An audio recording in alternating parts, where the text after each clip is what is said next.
Welcome to Stress Mess, a stressless podcast where the chaos is real, the caffeine is strong, and swearing sometimes happens, and that's okay.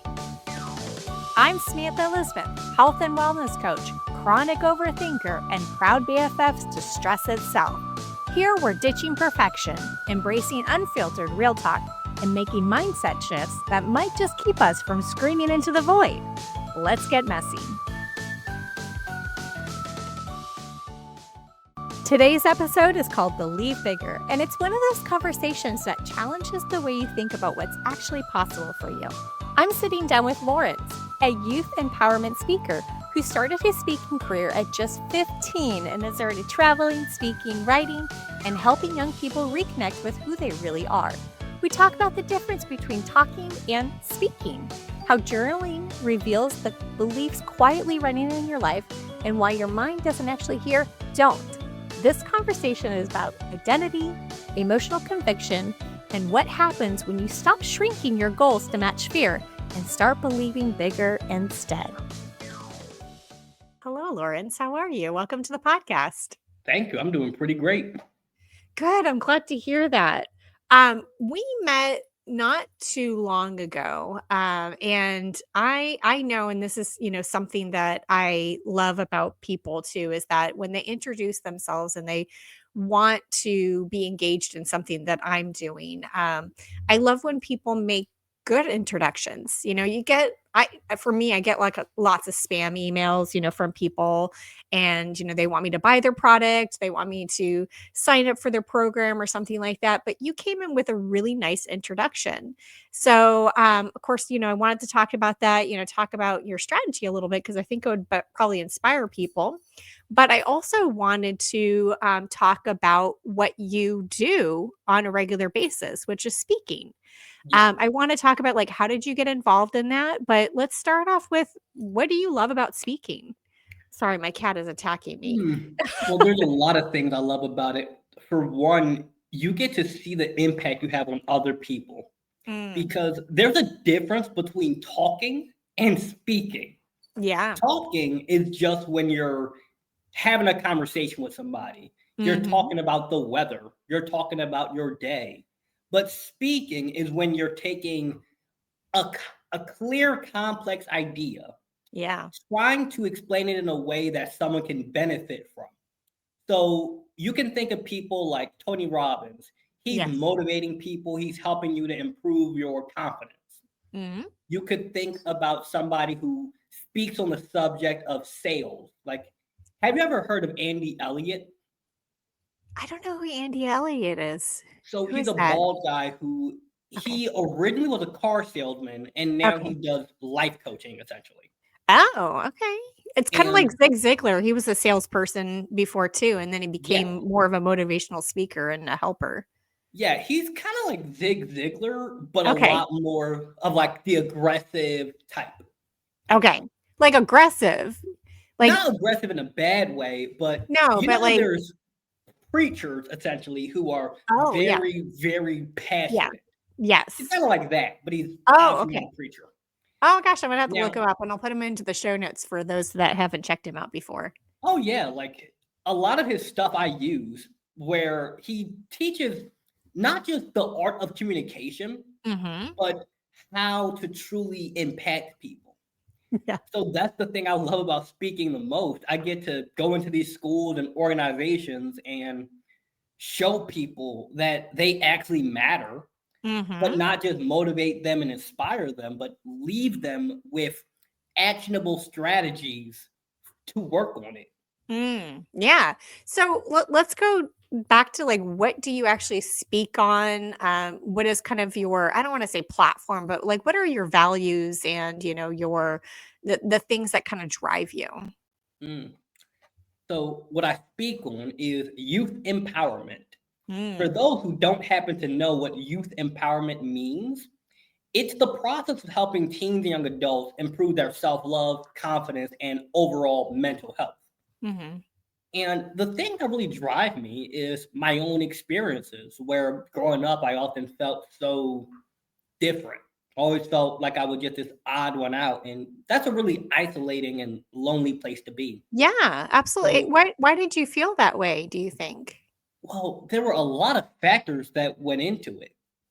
For one, up until 11, I didn't really have friends because I wanted to go and do stuff that other kids didn't want to do. I Mm, wanted to go read a book. They wanted to go play sports. yeah. I wanted to go watch National Geographic. They wanted to go watch cartoons.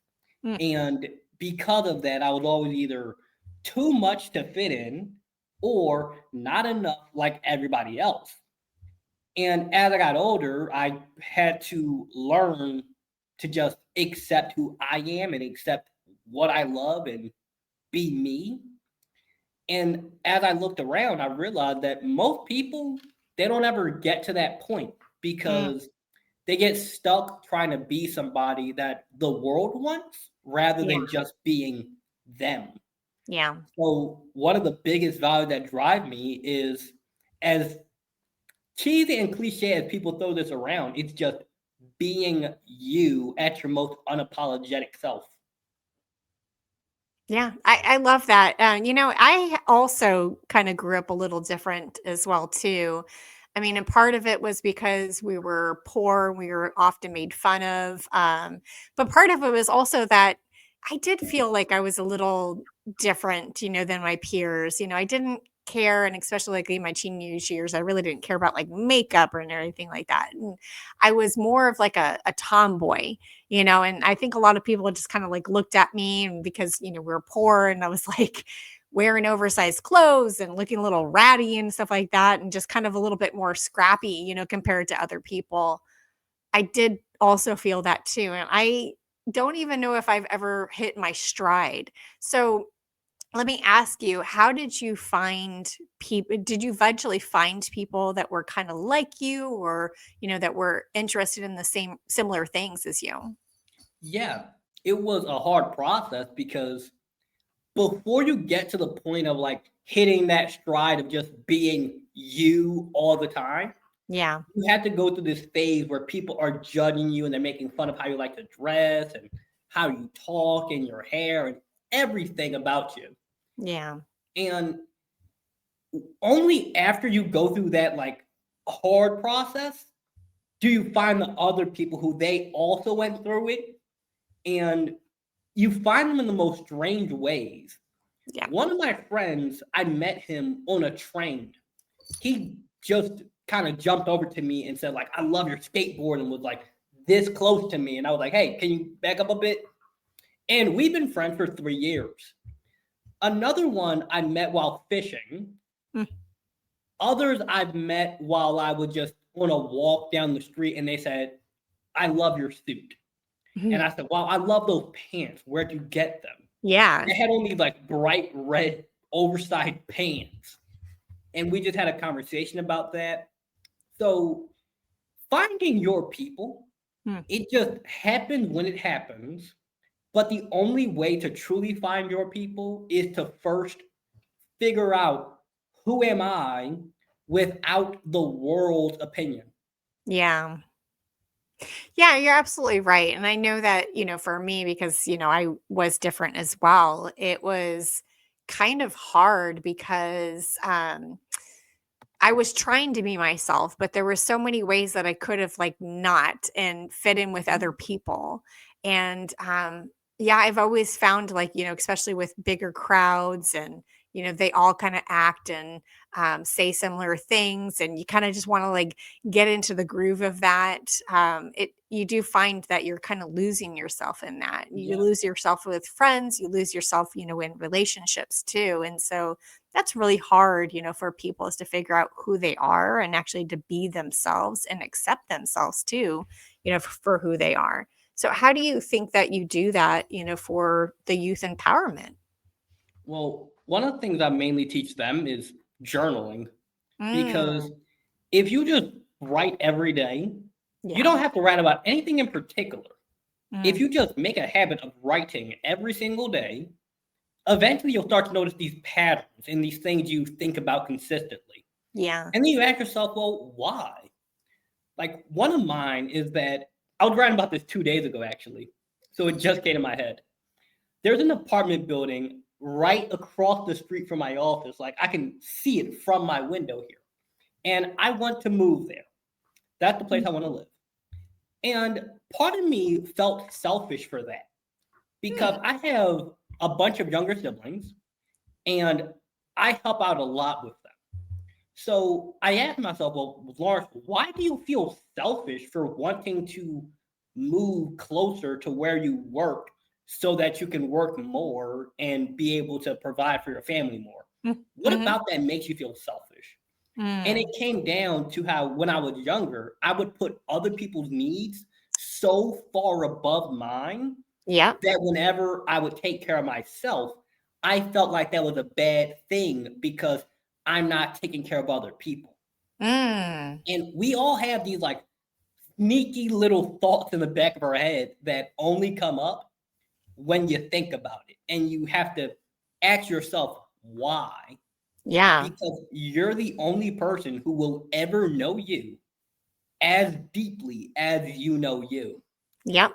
Now, the problem comes too where there's a lot of things in there that people don't want to know. It's like once you see it, you can't unsee it. There's characteristics in everybody like anger, frustration, stress, in all those intrusive thoughts that you have. Like you might be holding a baby and you think about throwing it because it's shaped like a football. Now, Yes. of course, you never do that, but Right. if you're not aware of your own thoughts, you aren't fully aware of you. Yeah. And in the process of them accepting themselves, I let them know, hey, sooner or later, you're going to get to the bad part. But it's not Mhm. bad. It's there for a reason. Yeah. And you have to learn to control the fire rather than let the fire burn you. Ooh, I like that. I like that a lot. And I think you're absolutely right too that I apologize. My cat and dog are starting to fight now. They're playing. They're not fighting. They're like brother and sister.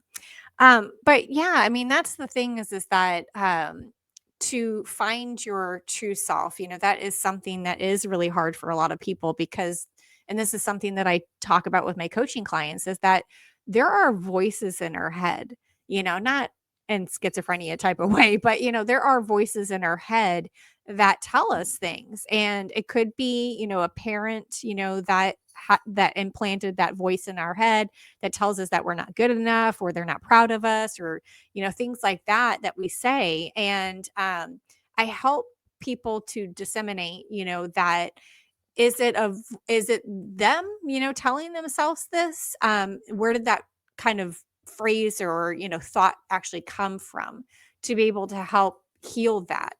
Because if it came from a parent or a friend or somebody that they really looked up to, that person gave them that negative thought in their head, I always have to ask them, do you actually want to think that about yourself? Mm, And if you don't want to think that about yourself, what could you think about yourself better? And this is that whole fixed or negative mindset to, growth or positive mindset. And that is, if they're thinking a negative thought, where did that actually come from? And figuring that one out. And then if they want to, and let's just say that that voice in their head says that they were not good enough. Did that actually come from somebody, or do they really truly feel that? And do they want to feel that? And rather than going from the whole Ken thing, I am enough, but that whole thing of like I am enough instead of I'm not good enough, there's that whole leap that they have to take. And that leap is really hard for some people, especially if they've had that fixed mindset, that they're not good enough. So I always help people, to move to a neutral place where they say, I just exist. mm. Like it's not good, it's not bad. I exist, today. And then to move themselves to actually to that positive mindset. And that's something that's hard, for people to realize, especially when they've had that thought deeply ingrained them in them for the majority of their life. Yeah, it is. And it's something that, like I just said, it's so ingrained in people Mm, that once they see it, they can't unsee it. I'm like, Yeah. wow, you might be 45 years old or 50 or 25 or however, and you see it and you're like, wait, so I've been living my entire life based on the negative statement of my mom when I was 5 years old. Yeah. And you're like, yeah, that's truth. But I Yep. don't want that to be the truth. What is the Yeah, truth? exactly. I And mean, and that's something that, often like, those oh, go ahead, I'm and sorry. often those things like people saying, oh, you're not enough, there's no way you can do it. That's because they believe that they can't. Mhm. Like when I decided, okay, I'm going to start this business of speaking, which I started when I was 15. I just got on YouTube and started making videos one day. Mm. And then as time went on, I figured out how to make this like an actual legitimate business and all the legal things and, become more professional. When I first had the idea, my family looked at me like I was crazy. Oh. They're like, wait, Lawrence, so they weren't trying to discourage me, they just didn't understand it. Because Mm. you're telling us that, hey, you're going to be the first person in our family to start a business. You're going to be the first one in our family to decide you're going to be a motivational speaker. You're going to be the first one to write a book. And then you're also going to be the first one to do all of this whilst you're 15. And I was like, Mm. yep, I'm going to start. And they said, that's kind of crazy. I was like, well, one or two things are going to happen. It will work or it won't work. Those are the only two options. I have a 50-50 shot. Mm. If you have a 50-50 chance of living the life that you want to live, you should take it. Mm. And then all of those like doubts and worries I had, they came up in the process because I would watch the video back and I'm like, man, I'm stuttering. I keep using filler words. There's gaps. I'm going on these tangents. It's making no sense. But I had to tell myself that, okay, it's not going to make sense right now, but eventually it will. And every day, you just have to take a little step forward. You notice the thought when it comes up, you might journal about it, write it out, and ask yourself, well, why do I believe that? Oh, it's because people made fun of me when I was growing up. Well, do I want to keep believing that? No. So, what can I do that shows myself that I am, at the minimum, improving? I can make another video. I can go to the gym one more time. I can read another book. I can ask somebody out because part of me feels insecure. And even if that person says no, at least I was confident enough to try. I love that, that confidence to try, and a lot of people have a hard time with that because they might look at a problem like it's a mountain, when it's a molehill. Sometimes I have the opposite problem. I look at something and I'm like, "Ah, this is just, very minor," and then I get into it, and I'm like, "Oh, it's way more than I thought it was going to be." Yeah. How do you help somebody? Well, I'm just gonna ask, like, do you do any sort of exercises or anything like that, like within your speeches or, going and talking to people?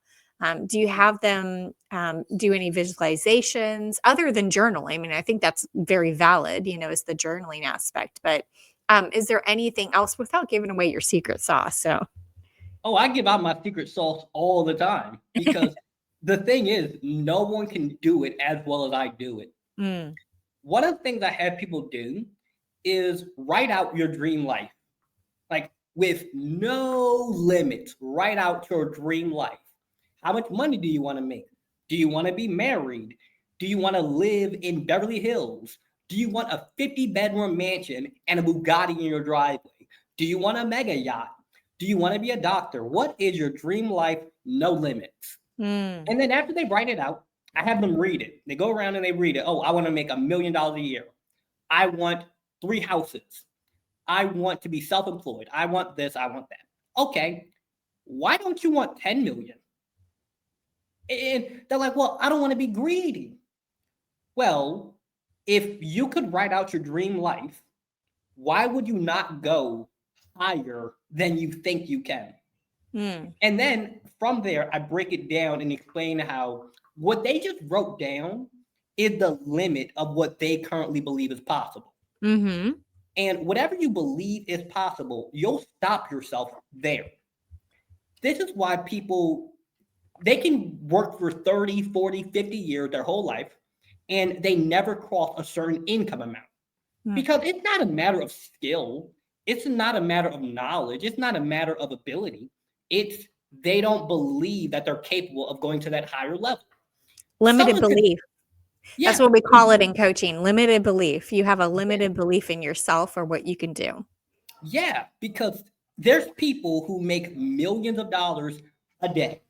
Now, Mhm. I'm not saying that you need to strive to make like crazy amount of money or that you need to be the next Warren Buffett, but whatever your dream life is, write it down and then ask yourself, is this all that is possible for me? Like, is if I got this, would this be absolutely everything I'd want? Now, then after you do that, take away the stuff that you don't want. Like Mm. ask yourself, all right, in a week from now, when I read this again, do I still want that stuff? Like, was I just throwing stuff in there because that's what the world said I should want? Yeah. Or is it actually what I want? Mm. Because maybe you want to live in a cabin in the woods and become a lumberjack. That might be your absolute dream life. If that's your dream life, go for that. Don't try to become a millionaire if your dream life is being a lumberjack. Mm. Yeah, I love that, and I actually just to go back to Zig Ziglar too. I followed the podcast, the Zig Ziglar podcast, for a long time, and actually met a lot of the Zig Ziglar team members. But one of the things that really got me is the question of what will that get you?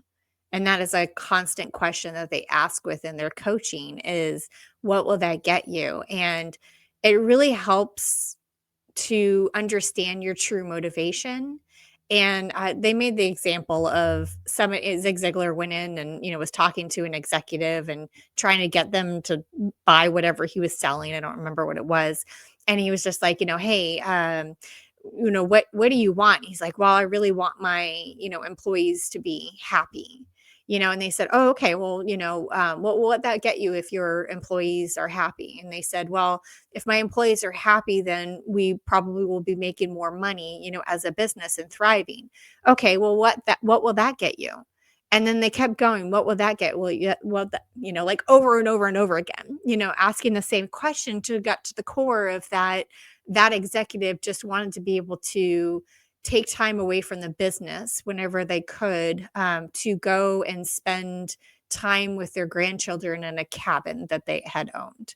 And that was the core of it, is that they wanted, yes, business growth, they wanted people to be happy, but their ultimate happiness was that, is that dream of being able to take time away, and they didn't have to worry about the business, they didn't have to worry about the employees, they didn't have to worry about everybody that they worked with.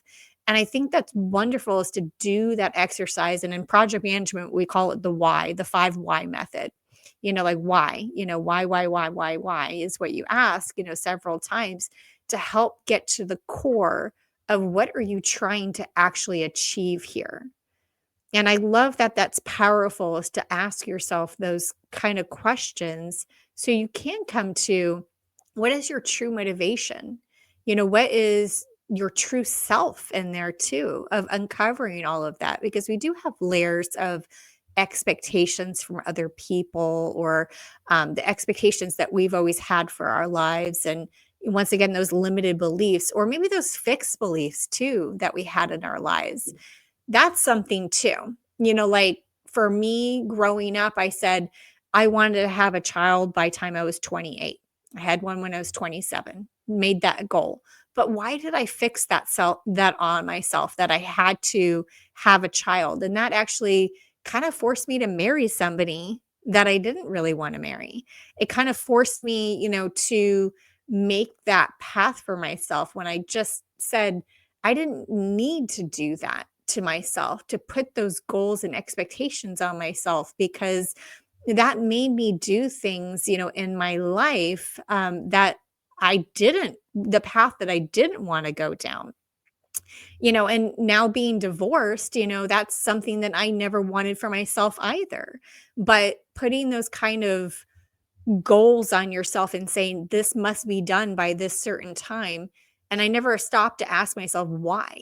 I Yeah, think that's something that people need to do is, when they set a target for themselves, what is that going to, and especially if it's a target that's going to be completely life changing, like I need to be married by this certain time, I need to graduate college by this certain time, I need to make sure that I go to Germany by 2027, like all of those kind of things. Some of them can be very motivating and very uplifting, and you actually set a goal, but some of them can be very damaging to your life too. yes. And something you just unknowingly brought up is how your mind, whatever you tell it and say, like with emotional conviction, this is what I want, this is what I'm going to do, Mm, it will go to these insane lengths to make it happen. There was a book that I just finished reading. It was called The Power of Awareness by Neville Goddard. And you can summarize the book as this: whatever you put your emotional energy on as you drift off to sleep, somehow, some way, it will happen. mm, And it will happen in ways that defy all logic.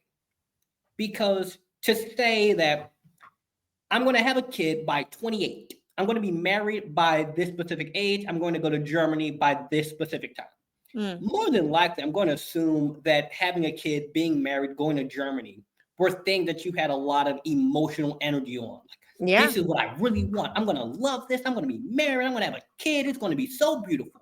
yeah, All of that emotional energy, it was fueling this specific goal. And your mind was like, okay, we're going to make this happen. We're going to go on XYZ amount of dates. We're going to do that. And if you trace everything back that happened from you first saying, I'm going to have a kid by 28 to you mm, having a kid at 27, which was the goal accomplished, it's mhm, going to make zero logical sense. And this is why it's so important that we be aware of what we think, what we believe, and what we really hold on to, mhm. because your mind doesn't differentiate between good and bad. Yeah, All it says is, this is what you want. So if you say, I don't want this to happen, I really don't want this to happen, I really don't want this to happen, it hears want this to happen. It doesn't hear don't. yeah, It doesn't hear I don't like this. It just hears like this, want that. yeah. Make it happen. Yeah, kinda like a bullet train, it just keeps going and it's on the path, and you can't there's no stopping it, sometimes in people's brains. I just Yeah, wanted to make it clear. Oh, sorry, go ahead. and I have a little brother who's one. Mhm. And when you tell a baby don't do something, Yep. they hear do something. Don't touch the stove. They will immediately go touch the stove. Yep. Don't try and stuff an entire roll of toilet paper down the toilet. They're going to go do it. Yeah. And if you tell them clean your room, they'll clean it more often than not if they feel like it. But Yep. then again, that's because they felt like it. They're Yeah. not thinking about it. They just feel, hey, this is what I want to do. And your mind also is the same way. Like me being, so I'm currently 19 and I run a business, writing books, speaking, traveling the country, doing all that stuff. That's very illogical. It doesn't make any logical sense how I do that. Yeah. But because I had so much emotional conviction about this goal when I was 15, things happened such as I was actually thinking about this last night before this episode because I knew somehow this was going to come up. So I have a website that was designed for me by somebody in India. Mm. And I met that person through a lady who lived in California. Hmm. For a month before meeting that lady who lives in California, I was saying to myself, someone from California is going to reach out to me to do a speaking engagement. Hmm. She reached out to me to be a guest on her podcast. And when I met her, it happened because I put a message in a group on LinkedIn, and then she found me from there. Now, fast forward about 9 months, and I happen to become a member of an organization that so come happens to run that LinkedIn group without me having ever known that it did. Wow. So, on paper, me getting a website built by somebody who lived in India because I met a lady who lived in California because I kept saying someone from California is going to reach out to me. And she reached out to me from a group that I put a message in that is ran by an organization that I then joined 9 months later. No logical sense. Yeah. How did it happen though? Emotional conviction. And Mm. your mind will somehow, some way cause things to happen that are out of your control that ultimately lead to whatever you tell it. Mhm.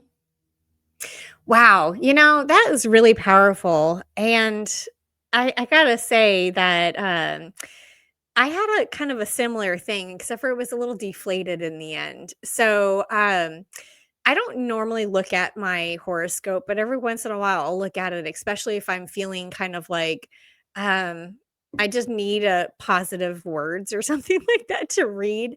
It was the beginning of September, and I really just needed some positive words, to read to hopefully my horoscope says that you're going to have a positive day or something good's going to happen or watch out for this or like, in a good way, like, watch out for the color yellow, follow the color yellow. It's going to lead you to another opportunity. And so on September 4th, my horoscope said that I don't remember what the first sentence is. It was just two sentences, but then it said, something that like, a big surprise or big promotion or, big something was going to happen on October 28th. And I was like, and this is September 1st that it said there, September 4th that it said that. And I was like, first of all, October 28th is my birthday. So I was like, "Whoa, okay, like something big's gonna happen on my birthday." I'm like, I'm excited because nothing happens on my birthday normally, and so I was like really excited, for the day. And of course, I waited like 2 months for the day to come around for my birthday. And I'm sitting there and I'm like, okay, I'm waiting for something big to happen. And nothing big happened. Nice things happen, but nothing like really big, but I don't know what I was expecting, and Hmm. obviously it's just some words that somebody wrote, to me, I don't really, look Well, into it too much because everybody has their own interpretation of like what's in the stars and everything. But I don't know why I was expecting something big, to happen. And I'm like, okay, well, maybe they mean next October 28th. Who knows, well, the interesting thing that you just brought up there was like expecting something big. So when you, I was okay. I was thinking about trying to figure out a way to like show this, so hopefully you guys are able to. Let me see if I can like angle the webcam towards properly. So right there is a Uh-huh. vision board that I made, Oh, wow. That's and cool. yeah, and it just has stuff about like speeches, how much money I want to make. Let's Yeah. get that on there proper, and just how much money I want to make. Me giving a speech, traveling on a plane, world's best youth empowerment speaker, all that great stuff there. Mhm. And when you say to yourself, I'm expecting something big to happen, Mhm. you have to define what. Yeah. It's like going, imagine your mind is like a waiter Mhm. and you're at a restaurant and you say, the waiter comes to you and says, all right, well, what do you want? I'm hungry. I want food. What do you want? Food. What do you want? Food. Okay, here's a piece of bread. I don't want a piece of bread. This isn't big enough. Well, what do you want? Chinese food. What do you want? Chinese food. Here's a spring roll. This isn't big enough. I don't want this. Okay, here's shrimp lo mein. I'm allergic to seafood. Well, what do you want? You said Chinese food. I gave you Chinese food. Yeah. You said I want something good to happen. Yeah. I gave you something good, but no, this isn't big enough. Well, what do you want? Yeah. And it doesn't care what you say you want. You could say you want poison pufferfish. It'll give you that. Yeah. You That's could very say, man, true. I'm so afraid that I'm going to get into a car crash and everything's going to burn. It's going to be so terrible. It'll give you that.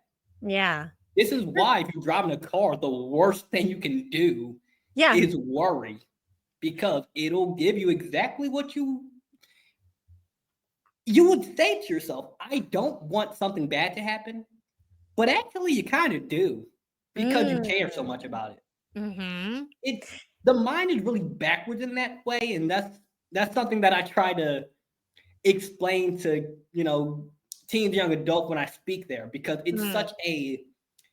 it's such an illogical thing, but once you see it play out, now you see it. Like there's people I've met who suddenly become really sick because they're worried about becoming sick. Yeah. There's people I've met who suddenly really good things happen in their life and specific things like getting a specific car. You can't say, I want a new car. You have to Mhm. say, well, what car do you want? What color do you want it? What make? What model? Which is why on that vision board, I don't just have a picture of an apartment. I have a picture of the exact unit that I want in the Mm. exact building, in the exact city. The more exact you are with what you want, the more exact you can get that thing. And thank you for that too. I mean, because yeah, I mean, I did have like 2 things in mind that I wish had happened on my birthday. Like there was things that, I'm really like focused on, in my life, that I want, or that I need, or, that I just really wish for. And I actually went out I'm going to make a quick clarification.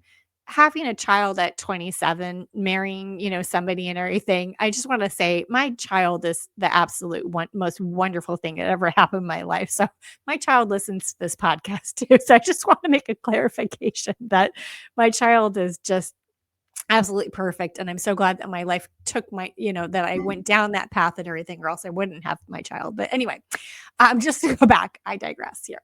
But that's one thing is that it wasn't like fully formed. It was almost like there was like I could see some colored smoke and everything of exactly what I wanted. But if for the big thing that was going to happen on my birthday, um, I should have focused a lot more on the maybe specifics, of it too, to hopefully that it manifests itself. But I think you're also absolutely right too, is that there is confirmation bias that we have in a lot of things that if we think we're going to get sick, we are going to get sick, Oh yeah, and that like any sort of like ailment or something like that that pops up for us, we're like, here it is. That's it, that sort of thing. And so of course that's what confirmation bias is that you are only focused on the confirmation, rather than that you're alive and healthy, that yeah, you're going to get sick. And so, yeah, those kind of things happen and for a lot of people. yeah, and something that again, I don't know how exactly to explain, but you keep unknowingly jogging my memory on certain things. Mm, So with confirmation bias, I used to practice that a lot because when I first heard about this sort of stuff like Neville Goddard and Napoleon Hill, when I was 15, I thought they're just making this sort of stuff up. This had to be some sort of like woo woo spirituality stuff. But I'm gonna try it out just to see like if it really is true. yeah. And I would have days when I would just again write down how my day went, just from an unbiased opinion. This happened, that happened, that happened, that Mm, happened. So I would wake up in the morning and I would say, today's gonna be a bad day. mm, And I would do this for a couple weeks. And I would write down this happened, that happened, that happened, that happened. yep. Not my opinion, just here's what happened. And then I said, today's gonna be a good morning. And I did that for a couple of weeks. This happened, that happened, that happened. And I noticed, okay, when I say it's a bad morning, it's bad. When Yeah. I say it's a good morning, it's good. not my Mhm. feelings on it. Just here are objective, provable things that are better. Here are objective, provable things that are bad. Yeah. And I happened to go to a music school. And when I was a kid, one of the things I loved doing was actually reading the dictionary. Mm. I wanted to find out like the meaning behind words and the Yeah. origin of them because the word universe, you have universe. Verse is music Mm. and everything like atoms vibrate. So music is just a specific vibration of these atoms that your brain hears as sound. Mm. So if you took everything, you could convert it into music notes and play that, and you would have that thing. So, as weird as it sounds, a door has certain music notes that you just can't hear, but if you could, you would hear a door. Mm. So, then you have you. That would mean that everything is existing not just outside of you, like how this microphone is physically outside of me, but it's also within how you see the entire world. So your beliefs actually do, in fact, create your world. It sounds weird, but Mm. if you try it out long enough, you'll start to notice the more I believe that life is going to be good, the Mhm. better life becomes. There were people during the Great Depression where there's no money in the economy, everything's terrible, people are starving, it's all so terrible. There were people who became millionaires during that time. And they interviewed them and said, well, how in the world did you become a millionaire during a time of mass poverty? Oh, I believed that I wasn't in massive poverty. These are people who went from actually being in poverty to becoming millionaires during a time of poverty because they believed with unwavering conviction that, yeah, that's happening outside of me, but that's Mhm. not happening to me. I'll Wow. figure it out. Wow, that's amazing. I feel like that's a mic drop moment right there. Oh, it Going is. yeah, It's definitely. one of those things that like until you try it, you think that there's no way that's true. But Mhm. you look throughout history, you have people who have overcome like Theodore Roosevelt. Mm. He had asthma. He was severely sick as a child. He had a lot of illnesses and he cured them. Obviously, this isn't medical advice, just so people know. This is just what he did. And he cured them by working out to an insane extent, by Mm. running, by weightlifting, by yoga, by meditation, journaling, all these things. And eventually, he got shot and assassinated at a well, he didn't die. He got shot at a speech, like someone tried to assassinate him. Mm. And mid speech, after being shot, he just carries on with his speech because the bullet got stopped by a Bible. They asked him, how in the world did that just happen? He said, oh, God protecting me. Pretty Wow. interesting coincidence that the one part of his body where that was shot Mhm. happened to be the one spot where the Bible was on an avid Christian. Pretty interesting coincidence there. Yeah. Wow. That's amazing. Well, good. Well, thank you so much for being on the podcast. Really, I know we got to wrap it up because, we're a little over time, but thank you so much. Where can people find you? Oh, I make myself very easy. All of my social media, so YouTube, TikTok, and Instagram are Lawrence C. Empowered. Mm. And in case you have any podcast host, school principal, or you're looking to purchase my books, you can find those on lawrencecharris.com. That is where you can book me, contact me, and get my services. Wonderful. Well, I'll definitely put that in the show notes as well too, so people can get a hold of you. Thank you so much for being on the podcast. Thank you. I loved it. All right. Well, good. Well, I will yeah, let's wrap it up, I think. Have a great day. All right, thanks you too.